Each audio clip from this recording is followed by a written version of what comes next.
ನಿನ್ನ ಸಲುವಾಗಿ ಭೂಲೋಕದೊಳಗೆ ದೊಡ್ಡ ದೊಡ್ಡ ಮಂದಿರಗಳನ್ನು ಕಟ್ಟ್ಯಾರ, ದೊಡ್ಡ ದೊಡ್ಡ ದೇಗುಲಗಳನ್ನು ನಿರ್ಮಾಣ ಮಾಡ್ಯಾರ, ನೀ ಎಲ್ಲಿರ್ತಿ ಅಂತ ಭಕ್ತ ದೇವರನ್ನ ಪ್ರಶ್ನೆ ಮಾಡಿದ. ಆವಾಗ ದೇವರು ಬಹಳ ಸ್ಪಷ್ಟವಾಗಿ ಉತ್ತರ ಏನು ಹೇಳಿದ್ರು ಅಂದ್ರೆ, ನಾನು ದೊಡ್ಡ ದೊಡ್ಡ ಮಂದಿರಗಳಲ್ಲಿ ಇಲ್ಲಪ್ಪ, ದೊಡ್ಡ ದೊಡ್ಡ ದೇಗುಲಗಳಲ್ಲಿ ನಾನು ಇಲ್ಲ, ಗುರುಗಳು ಎಲ್ಲಿರ್ತಾರಲ್ಲ ಅಲ್ಲಿ ನಾ ಇರ್ತೀನಿ ಅಂತ ಹೇಳ್ತಾರೆ.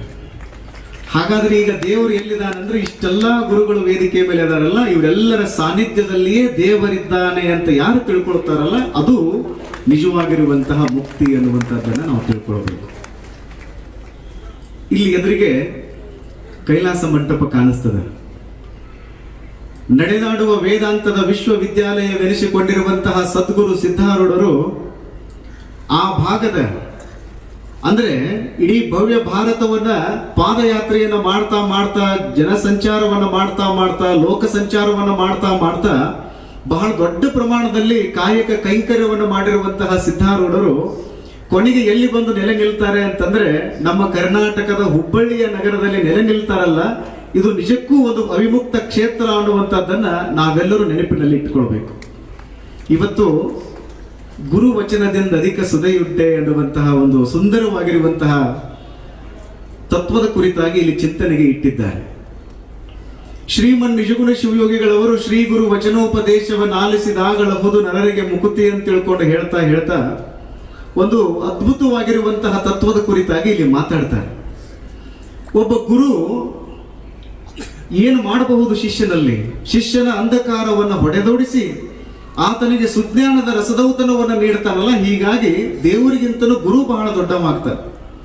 ಇದನ್ನೇ ಮಂತ್ರಗಳು ತಸ್ಮೈ ಶ್ರೀ ಗುರವೇ ನಮಃ ಅನ್ನುವಂತಹ ಮಾತುಗಳನ್ನು ಹೇಳ್ತಾವ.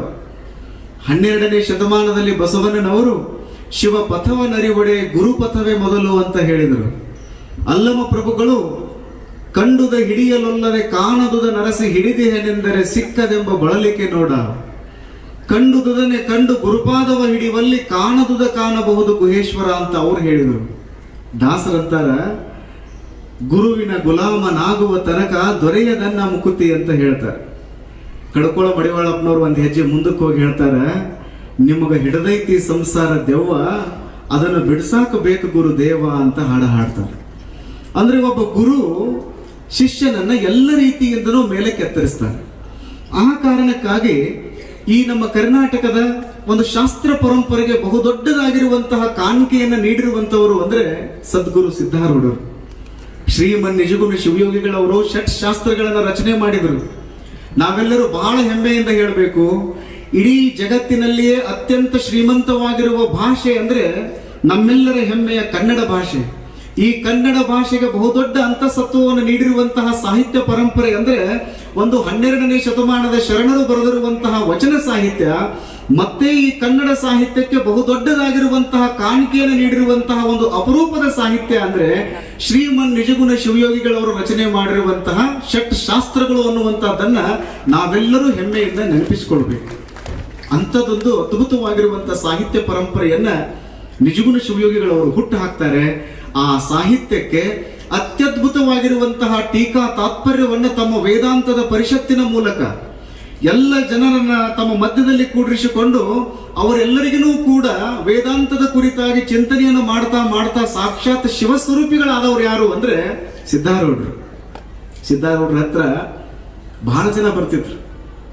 10 ವರ್ಷದ ಒಬ್ಬ ಹುಡುಗ ಹಣೆ ತುಂಬ ವಿಭೂತಿ ಹಚ್ಕೊಂಡು ದೂರ ಕುತ್ಕೊಂಡು ಸಿದ್ಧಾರೂಢರನ್ನು ನೋಡ್ತಾ ನೋಡ್ತಾ ಶಾಸ್ತ್ರವನ್ನು ಕೇಳ್ತಿದ್ದ.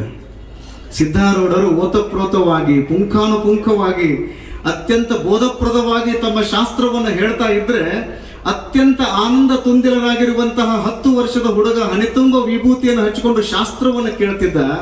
ಎಲ್ಲಿವರೆಗೂ ಶಾಸ್ತ್ರವನ್ನು ಕೇಳಿದ ಅಂದ್ರೆ ಅತ್ಯಂತ ಶ್ರದ್ಧಾಭಕ್ತಿಯಿಂದ ಶಾಸ್ತ್ರವನ್ನು ಕೇಳಿದ. ಸಿದ್ಧಾರೂಢರಿಗೆ ಬಹಳ ಖುಷಿ ಆಯಿತು.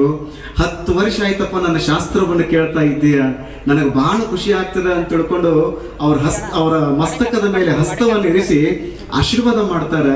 ಬಹಳ ದೂರದಿಂದ ಭಕ್ತರು ಬಂದು ಅಪ್ಪ ಅವರ ತಾವು ಒಂಚೂರು ವೇದಾಂತದ ಬಗ್ಗೆ ಮಾತಾಡಬೇಕು, ಇವತ್ತು ನಾವು ಬಹಳ ದೂರದಿಂದ ಬಂದೀವಿ ಅಂತ ತಿಳ್ಕೊಂಡು ಅಂದಾಗ ಸಿದ್ಧಾರೂಢರು ಅಂತಿದ್ರು, ಇವತ್ತು ನನಗೆ ಮಾತಾಡಕ್ ಮನಸ್ಸಿಲ್ಲಪ್ಪ, ಮತ್ ನಾವು ಅಷ್ಟು ದೂರಿಂದ ಬಂದೀವಲ್ರಿ, ಮತ್ತೆ ಯಾರ ಕಡೆಯಿಂದ ನೀವು ಶಾಸ್ತ್ರವನ್ನು ಹೇಳಿಸ್ತೀರಿ ಅಂದಾಗ ನೀವೇನೂ ವಿಚಾರ ಮಾಡಬೇಡ್ರಿ, ನನ್ನಷ್ಟೇ ಪ್ರಭಾವಿತವಾಗಿ ಶಾಸ್ತ್ರವನ್ನು ಹೇಳುವಂತಹ ಒಬ್ಬ ಸಾಧಕ ಶಿಷ್ಯ ನನ್ನಲ್ಲಿ ತಯಾರಾಗ್ಯಾನ, ಅವ ಬೇರೆ ಯಾರೂ ಅಲ್ಲ, ಆರೂಢ ಜ್ಯೋತಿ ಶಿವಪುತ್ರ ಸ್ವಾಮಿ ಅನ್ನುವಂತಹ ಒಬ್ಬ ಶಿಷ್ಯ ತಯಾರಾಗ್ಯಾನ, ಅವ ನಿಮಗೆಲ್ಲ ಶಾಸ್ತ್ರ ಹೇಳ್ತಾನ ಅಂತ ಸ್ವತಃ ಸಿದ್ಧಾರೂಢರು ಈ ಮಾತುಗಳನ್ನು ಹೇಳ್ತಾರೆ. ಅಂದ್ರೆ ಅವ್ರಿಗೆ ವಿಶ್ವವಿದ್ಯಾಲಯದಿಂದ ಬಂಗಾರದ ಅಭಿಷೇಕ ಆದಂಗಿದು. ಬರೀ ಬಂಗಾರದ ಪದಕಗಳಲ್ಲ, ಬಂಗಾರದ ಅಭಿಷೇಕ ಮಾಡಿದಂತೆ ಇದು. ಹೀಗಾಗಿ ಸಿದ್ಧಾರೂಢರು ಹೇಳಿದರು, ನಾನು ಕೇವಲ ಮಾತಾಡ್ತಾ ಹೋದೆ, ನೀನು ಹಂಗಾಗಬಾರದು, ನಾನು ಆಡಿರುವಂತಹ ಮಾತುಗಳನ್ನು ನೀನು ದಾಖಲೆ ಮಾಡಬೇಕು ಅಂತ ತಿಳ್ಕೊಂಡು ಆಶೀರ್ವಾದ ಮಾಡ್ತಾರ. ಅದರ ಪರಿಣಾಮ ಏನಾಯಿತು ಅಂದ್ರೆ ಸಿದ್ಧಾರೂಢರು ಆಡುವಂತಹ ಪ್ರತಿಯೊಂದು ಮಾತುಗಳು ಗಾಳಿಯಲ್ಲಿ ಗಾಳಿಯಾಗಿ ಹೋಗ್ತಿದ್ವು. ಆದ್ರೆ ಆ ಎಲ್ಲ ಮಾತುಗಳನ್ನ ಪುಸ್ತಕ ರೂಪದಲ್ಲಿ ಇಟ್ಟು ಮುಮುಕ್ಷುಗಳ ಪಾಲಿಗೆ ಒಂದು ಬಹುದೊಡ್ಡ ಕಾಣಿಕೆಯನ್ನು ನೀಡಿರುವಂತಹ ಶ್ರೇಯಸ್ ಯಾರಿಗೆ ಸಲ್ಲುತ್ತದೆ ಅಂತಂದ್ರೆ ಆರೂಢ ಜ್ಯೋತಿ ಶಿವಪುತ್ರ ಸ್ವಾಮಿಗಳವರಿಗೆ ಸಲ್ಲುತ್ತದೆ ಅನ್ನುವಂಥದ್ದನ್ನ ಭಕ್ತ ಬಂಧುಗಳು ನಿರಂತರವಾಗಿ ನೆನಪಿನಲ್ಲಿಟ್ಟುಕೊಳ್ಬೇಕು. ಎಂಥ ಪರಂಪರೆ ಅದು.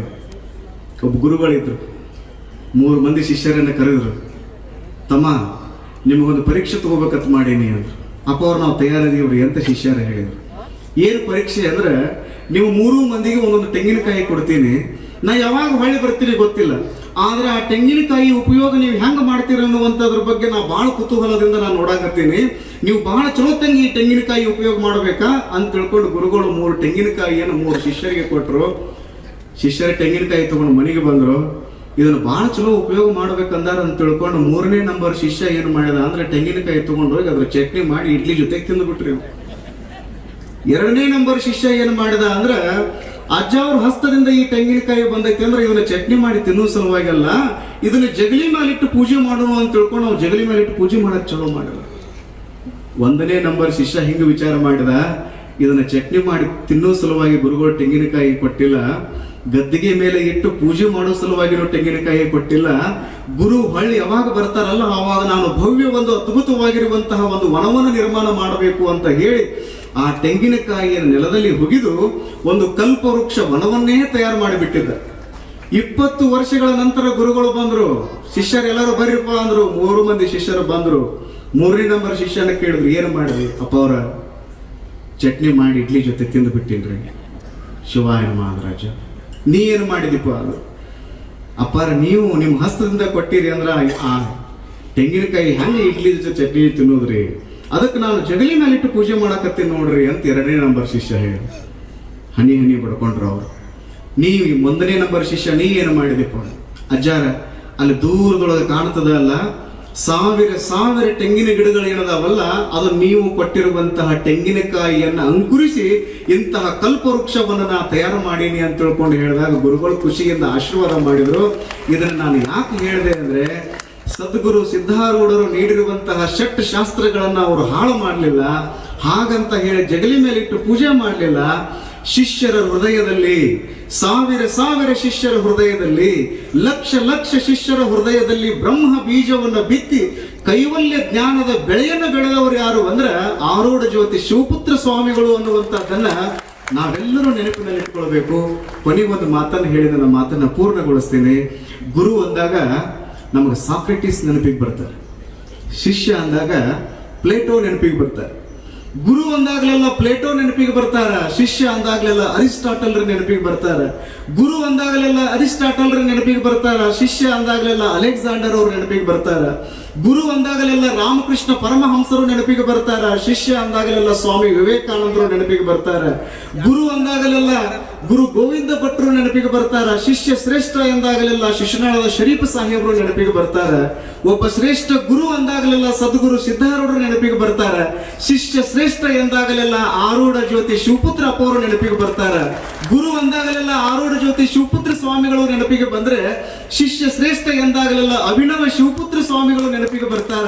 ಅಭಿನವ ಶಿವಪುತ್ರ ಸ್ವಾಮಿಗಳವರು ಶ್ರೇಷ್ಠ ಗುರುಗಳಾದ್ರೆ, ಆ ಶಿಷ್ಯ ಶ್ರೇಷ್ಠರಾಗಿ ಈ ದಿವ್ಯ ಶಕ್ತಿಯ ಭವ್ಯ ಪರಂಪರೆಯನ್ನ ಅತ್ಯಂತ ಉಜ್ವಲವಾಗಿ ಪ್ರಜ್ವಲಿಸ್ತಾ ಇರುವಂತಹ ಒಬ್ಬ ಶ್ರೇಷ್ಠ ಶಿಷ್ಯರು ಒಂದಾಗಲೆಲ್ಲ ನಮಗೆ ಅಭಿನವ ಸಿದ್ಧಾರೂಢ ಸ್ವಾಮಿಗಳವರು ನಮ್ಮ ಕಣ್ಣು ಮುಂದೆ ಇದ್ದಾರಲ್ಲ, ಇದು ಈ ದಿವ್ಯ ಶಕ್ತಿಯ ಭವ್ಯ ಪರಂಪರೆ.